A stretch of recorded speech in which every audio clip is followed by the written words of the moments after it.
Secrets of God's में मैं सिद्धार्थ ब्रह्मभट्ट आप सभी का एक बार फिर से स्वागत करता हूँ।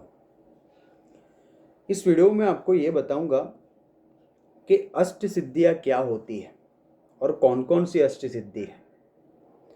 अष्ट सिद्धि को प्राप्त करने वाला जो भी हो उसके पास कैसी कैसी पावर्स होती है, इसका थोड़ा विस्तृत वर्णन मैं आज को बताऊंगा इस वीडियो में।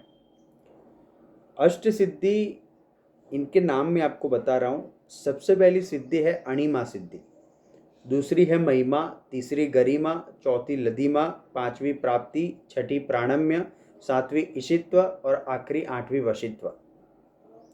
सबसे पहले मैं आपको अणिमा के बारे में बताता हूँ। अणिमा सिद्धि का अर्थ है कि अपने शरीर को अणु से भी छोटा कर लेना। इस सिद्धि को प्राप्त करने वाला वो सूक्ष्म से सूक्ष्म रूप को धारण कर सकता है।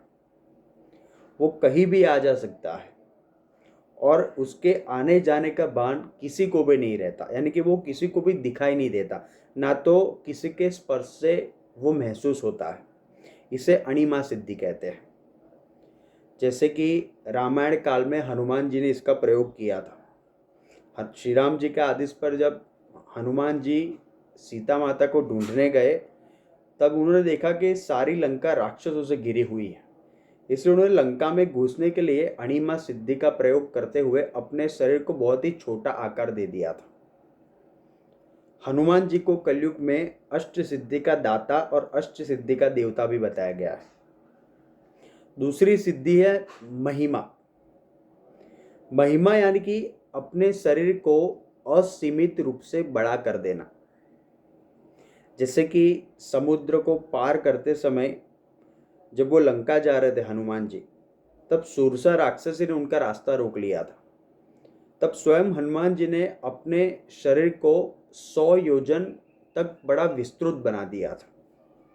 ये जो सिद्धि है उसको महिमा सिद्धि कहते हैं कि अपने शरीर को चाहे जितना बड़ा कर लेना। तीसरी सिद्धि है वो है गरिमा, गरिमा सिद्धि।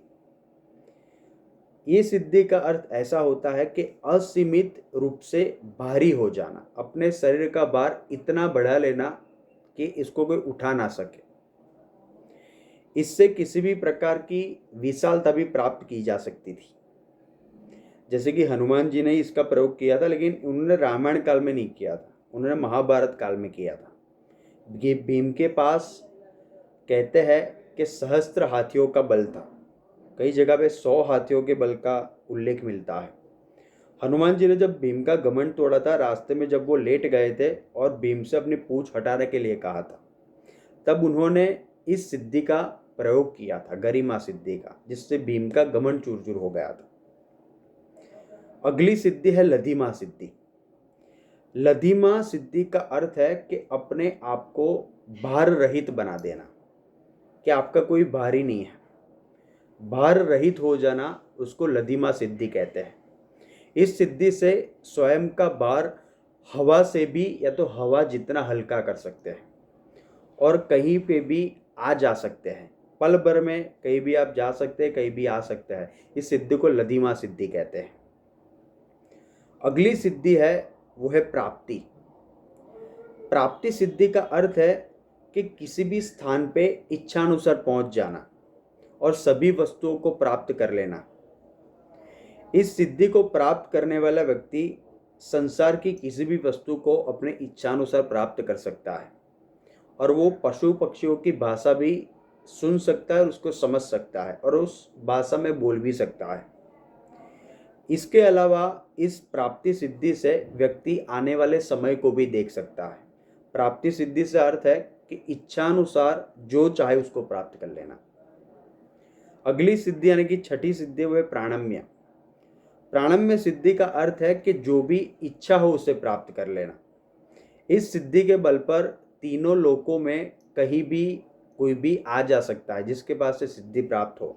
चाहे तो पल भर में वो पाताल की गहराइयों में जा सकता है, चाहे तो आकाश में जितना ऊंचा हो सके उतना उड़ सकता है, अपनी इच्छानुसार स्वर्ग में जा सकता है। जैसे पौराणिक कहानी में हम पढ़ते हैं कि जैसे नारद जी को ले लीजिए, अपनी इच्छानुसार स्वर्ग में भ्रमण करते हैं तुरंत ही वो ब्रह्मलोक में चले जाता है, तुरंत ही वो विष्णु लोक में जाता है, शैव लोक में जाता है। इस प्रकार की जो सिद्धि है, कहीं पे विचरण करने में सक्षम हो जाना, चाहे वहां पे जाना, इस सिद्धि को प्राण में सिद्धि कहते हैं। सातवीं सिद्धि है ईशित्व। ईशित्व का अर्थ है ईश्वर का स्वरूप हो जाना, यानी कि जो कार्य ईश्वर कर सकते हैं वो सभी कार्य के लिए अगर आप उस तरह से अपने आप को बना लेते हैं तो उस सिद्धि को ईशित्व कहते हैं। ईशित्व का दूसरा अर्थ ये भी होता है कि देवीय शक्तियों को पूरी तरह से प्राप्त कर लेना, इसको भी ईशित्व सिद्धि कहते हैं। इस सिद्धि के बल पे जिसने भी सिद्धि प्राप्त की हो वो किसी भी मृत प्राणी को इच्छानुसार जीवित भी कर सकता है, इसे भी ईशित्व कहते हैं। अगली सिद्धि है वशित्व। वशित्व से किसी भी प्राणी, मनुष्य, किसी को भी आप अपने वश में कर सकते हैं और अपनी इच्छा के अनुसार कार्य करवा सकते हैं। वशित्व सिद्धि से सिद्धि प्राप्त करने वाला मनुष्य अपने मन और अपनी इंद्रियों पर चाहे उतना नियंत्रण चाहे तब लगा सकता है। तो इस प्रकार से 8 सिद्धि है जो आपने सुना होगा, अष्ट सिद्धि। कहते हैं कि कलयुग में इसका स्वामित्व हनुमान जी के पास है, इसलिए तुलसीदास जी ने लिखा है कि अष्ट सिद्धि 9 निधि के दाता।